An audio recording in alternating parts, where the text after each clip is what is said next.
Assalamualaikum warahmatullahi wabarakatuh. Kembali podcast panturapos.com atau disebut pos ya. Kembali menayangkan atau menjalankan tugas saya, tugas menjadi host. Muhammad Abdul saya. Kali ini kita mengundang seorang tokoh di Kabupaten Tegal ya.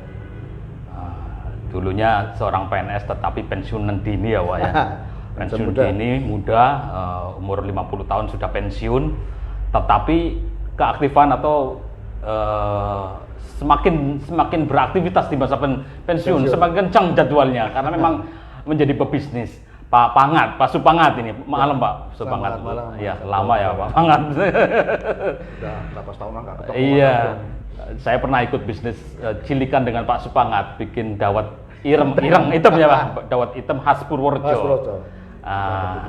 Masih sebenarnya Pak Pangat ya itu masih, ya. Pak Pangat ini memang setelah pensiun itu memang menggeluti bisnis. Bapak Supangat ini owner toko buku Media Ilmu.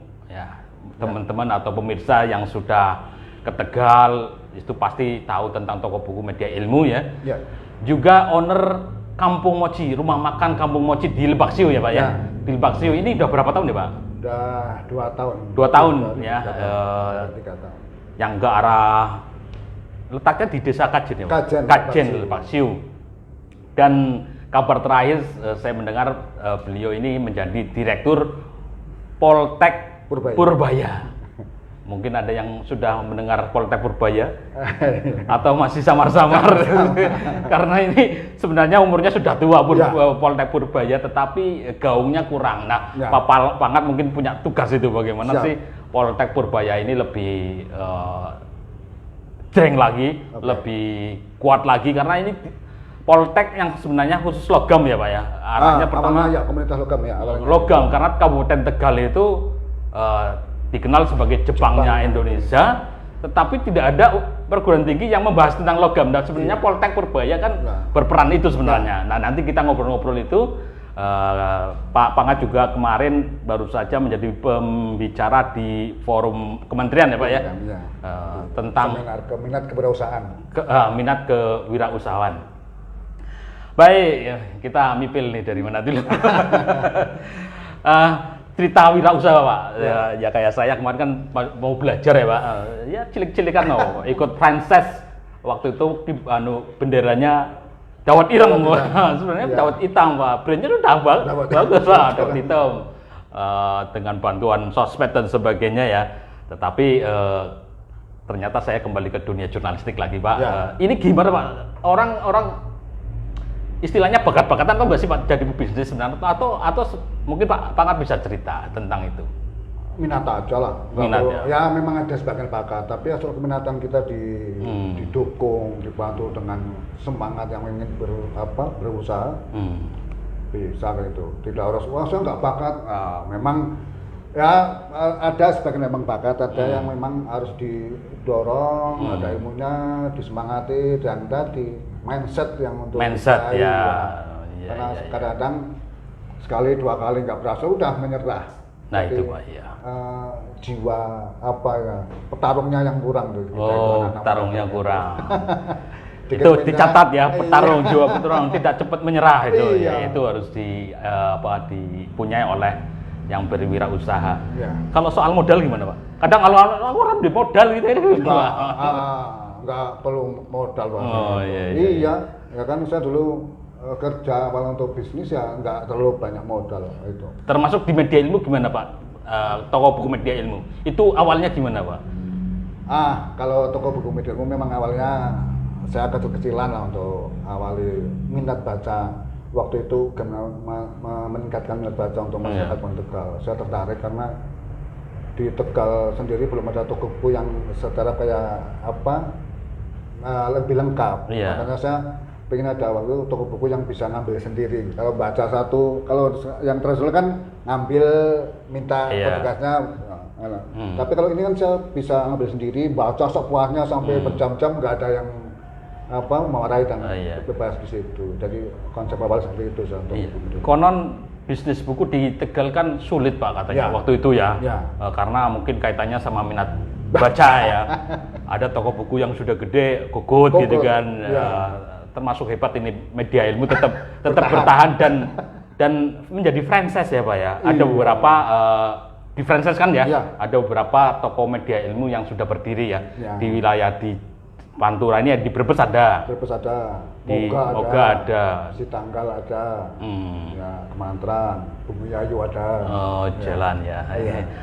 Di daerah yang kecil di juga ada ya, di pasar Kemantran juga ada. Ya, total berapa? Total 11. 11 ada 11 toko buku media ilmu ya. Iya. Dan itu franchise. Ada yang ya saya franchise-kan sekitar 4.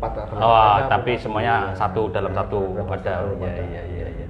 Jadi kalau kumpul banyak ya, Pak. Iya. Jadi itu tentang media ilmu singkatnya, tapi memang kembali lagi tentang jiwa tadi, mindset Pak. Ya. Membangunnya dari mana Pak tadi? Niat atau gimana Pak? Oh, dimulai dari niat. Ya gitu. Saya pengen kadang-kadang kalau ditanyain siapa mau jadi pengusaha, saya kata diulang sekali lagi pasti dia bam lagi kan gitu. Iya. Kadang-kadang betul-betul ingin apa enggak gitu. Kedua itu tadi karena memang budaya dan mindset yang menjadi pegawai negeri atau menjadi karyawan swasta itu lebih keren daripada apa yang misalnya untuk berusaha. Kalau kita berusaha kan awalnya mungkin ya kaki 5 dan sebagainya begitu. Nah, menarik. Saya punya toko buku dan kalau saya buka lowongan itu yang lamar banyak sekali dari sarjana, D3 banyak sekali. Tapi kalau saya buka lowongan di dapat hitam, padahal penghasilannya lebih hampir 2 kali lipatnya. Nggak ada yang lamar gitu. Iya. Jualan dawet ya. Padahal penghasilannya lebih. Saya pikir nggak cuman 700, nggak apa-apa, yang penting saya jadi karyawan tetap dan sebagainya. Padahal karyawan tidak hasilnya ajek ya, tapi kalau bisnis dawet hitam kan bisa naik lagi ya. Saya ngalami juga. Bisa untuk berapa cabang, ya kan? Tidak cuma satu. Kalau dia memang bisa sampai 5-6 cabang untuk bisa dawet hitam. Penghasilannya lebih. Jadi latihan lu jadi pengusaha punya karyawan gitu. Iya. Pak, sebenarnya secara ini Kabupaten Tegal kan dulunya sebenarnya juga orang tua kita itu wirausaha. Lalu perubahan mindset, orang berburu PNS kan. Karena zaman dulu orang Tegal itu nggak ada PNS Pak. Guru ya Bapak kan mungkin sudah mendengar cerita tentang mindsetnya orang Tegal ya. Dulu itu jadi PNS itu kalau gampangan gini, kalau mau ngeledek anak perempuannya kan gini. Oh tak bocok nak PNS udah. Artinya kan itu nggak gengsi kan. Tapi sekarang ini ada perubahan. Malah justru memburu PNS. Ini gimana? Perubahan ini perlu dikembalikan loh Pak menurut. Ya, pertama ada 3 hal yang jelas. Kaitannya mungkin minat perusahaan yang di mahasiswa. Pertama, di perguruan tinggi tidak didukung oleh kurikulum yang bisa menghasilkan minat untuk berwirausaha, ya kan? Karena memang ketika harapannya kuliah, lulus kerja di bank, kerja lulus di PNS. Padahal jumlahnya kan dikit sekali yang dibutuhkan. Lulusan per tahun dari universitas di Tegal Raya aja udah ratusan ribu yang lulus. Dan itu apa mau kerja di karyawan semua, apa mau di bank semua, PNS nggak mungkin. Nah itu pertama. Itu kedua, karena tadi mindset budaya orang tua. Kalau anak orang tua sudah bisa melakukan, sudah bisa meluluskan anak, sudah kerja, sudah paripurna tugas orang tua lah. Kayak kerja nang kono, kerja nang kene sudah begitu. Nah, ketika ada satu keluarga mungkin misalnya 1-2 anak sing ketika saya cuma dagang, aduh kayak seolah-olah rendah kan gitu. Kurang bergengsi gitu ya. Jadi pedagang. Jadi pedagang. Padahal iya. Oke. Dan itu nanti ini kaitannya dengan pendidikan ya akhirnya ya. Poltek Purbaya mau gimana itu kaitan dengan ini Pak? Iya. Seperti tadi saya sampaikan di kewirausahaan minat dan untuk berusaha karena tadi terkendala kurikulum. Jadi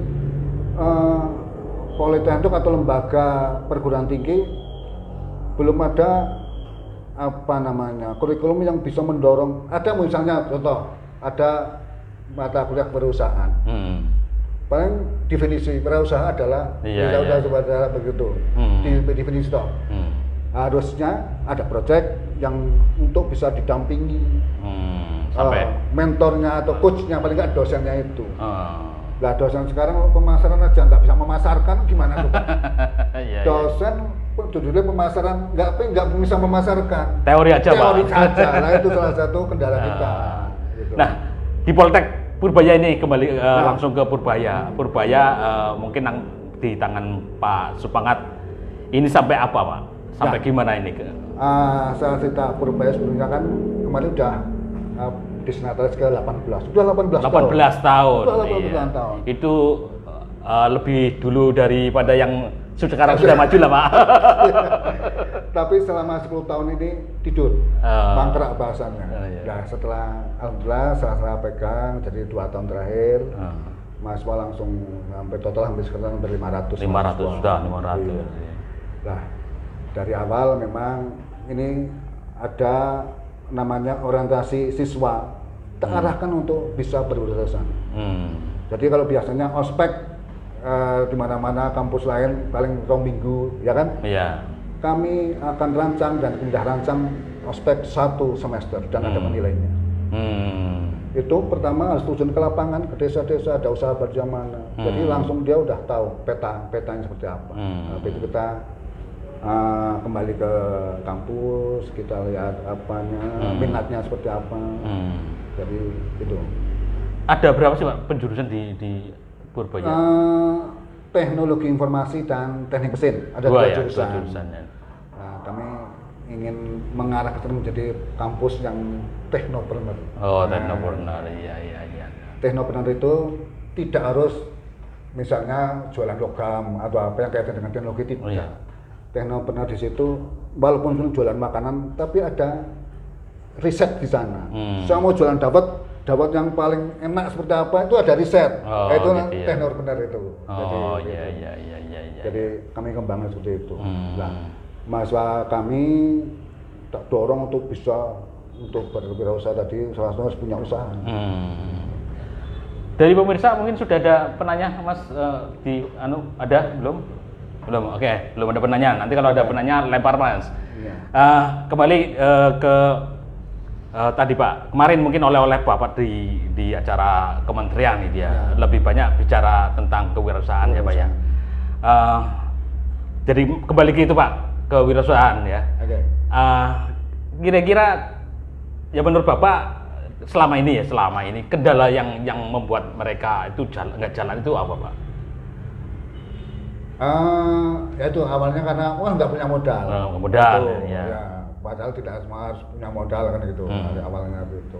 Dua tadi karena mindset yang di budaya di masyarakat yang seperti akhirnya malas untuk pinginnya lulus, pengen kerja di kantoran dan sebagainya. Nah, kemarin dari Kemenpora memang udah 3 tahun ini, jadi mengingatkan minat wirausaha muda di Indonesia. Sebagaimana kita ketahui bahwa entrepreneur di Indonesia paling 2% dari total penduduk. 2% ya. Masih. Sementara yang berusaha di negara lain udah 6%, kita paling rendah. Nah, salah satunya dimulai dari pemudanya, dari berwirausaha. Jadi kemarin bagaimana menukar minat wirausaha di kalangan pemuda. Pak, dengan sekarang ya, dengan teknologi yang pada saat ini ya, tentunya mungkin semakin mudah untuk terjun ke usaha, terutama di bidang mungkin marketing ya. Marketing tidak hanya promosi, mungkin tadi yang dikaitan dengan teknopreneur ya, juga dengan perkembangan teknologi internet yang bagaimana sih, mungkin nanti dipelajari itu nggak Pak? Ya, di saya ada digital marketing juga. Ada digital marketing. Jadi ada mata kuliah diarahkan sana. Memang marketing kan selama ini di masyarakat awam status yang gimana penjual gitu. Padahal Mas Abdu tak kasih bocoran ini, ada di dunia ini ada yang bisa kaya raya ada 3 hal. Pertama, menemukan sesuatu. Menemukan sesuatu. Ya. Misalnya penemu Facebook, penemu apa, biasa kadang kadang menemukan sesuatu dia akan penemuannya itu bisa menghasilkan uang dan sebagainya. Kedua, apa Mas Abdu? Apa itu? Dapat warisan. Ya warisannya kan warisan Mardi ya. Bisa langsung dapat kaya karena dapat warisan. Itu yang menjadi dua kaya. Tapi nanti nggak bisa nerusin habis. Ya, itu yang penting dia bisa kaya karena dari warisannya itu. Tapi yang ketiga apa? Sales. Penjual. Itulah. Anda tahu Wings itu dulu jualan colek, sabun colek itu sekarang menjadi perusahaan luar biasa. Ya, Hairul Tanjung dulu jualan toko buku itu di kampus-kampus, sekarang jadi orang terkaya di Indonesia.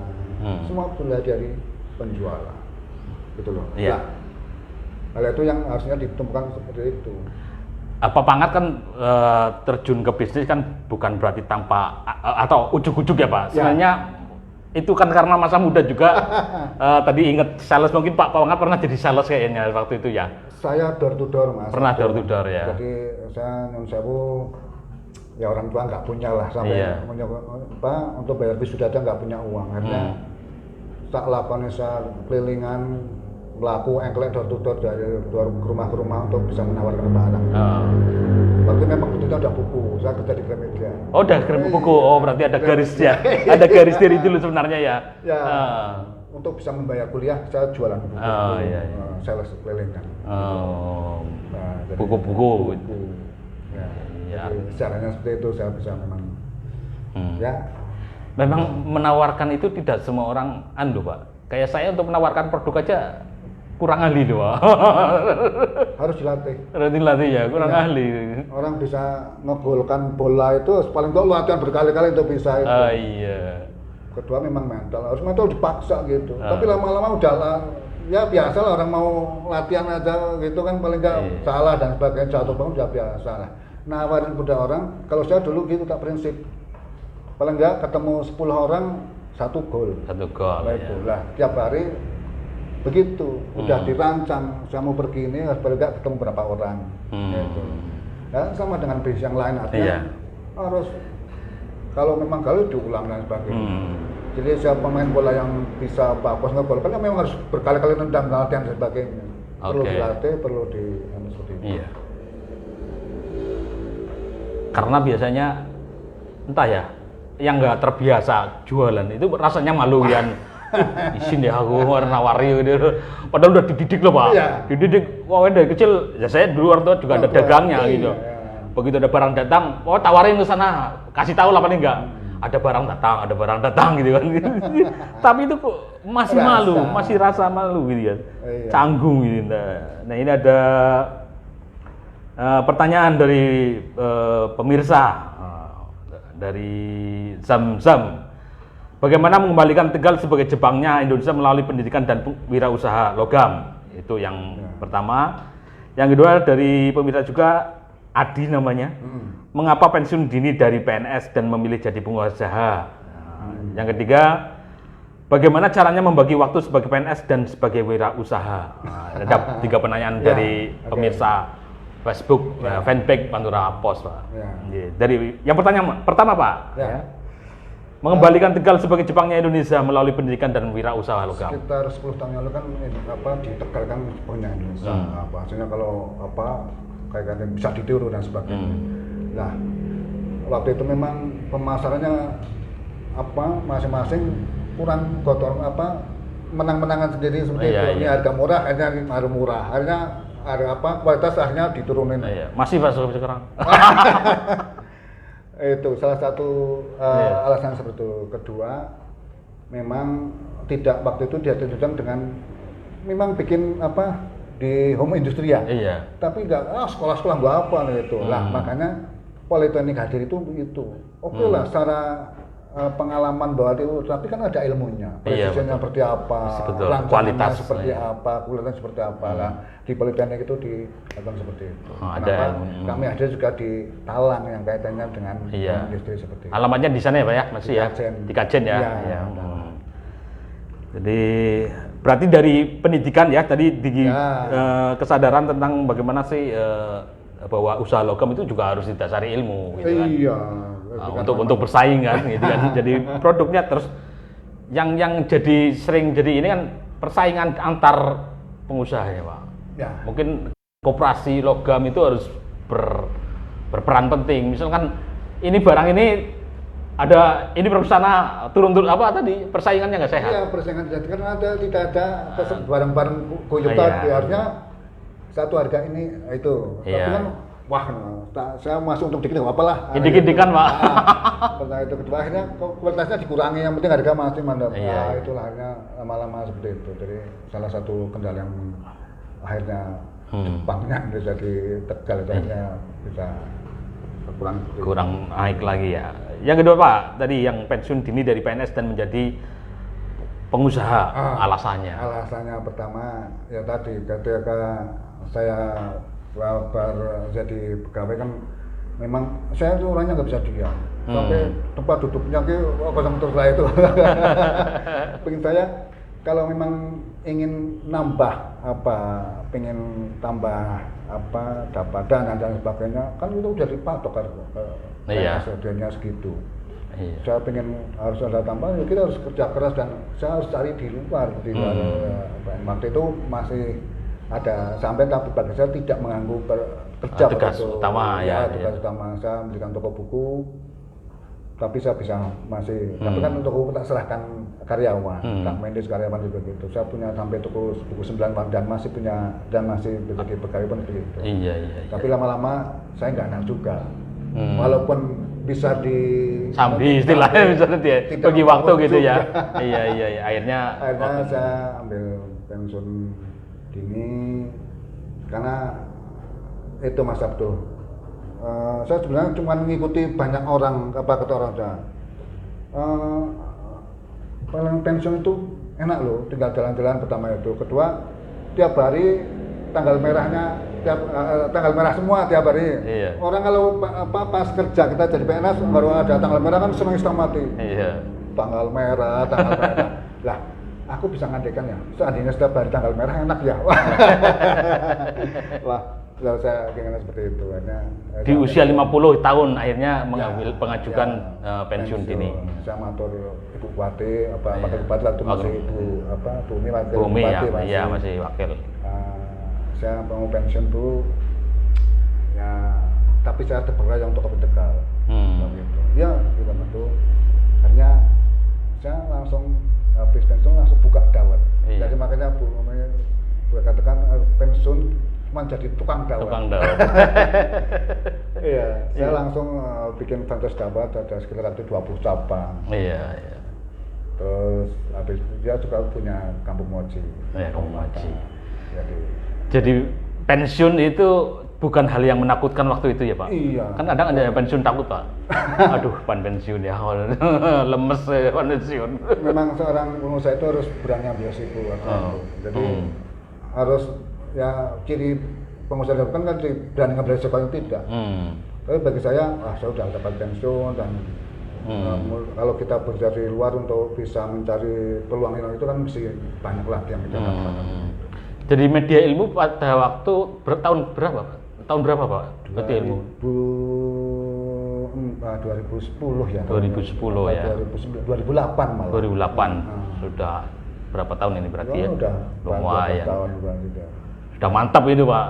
Masih pengembangan karena sekarang menjadi di franchise kan ya Pak? Ya. Di misalkan ya franchise lah namanya franchise. Yang mau ikut bisnis media ilmu bisa menghubungi Papangat langsung gitu kan? Ya, gitu. Memang kalau kita harus punya cita-cita lah.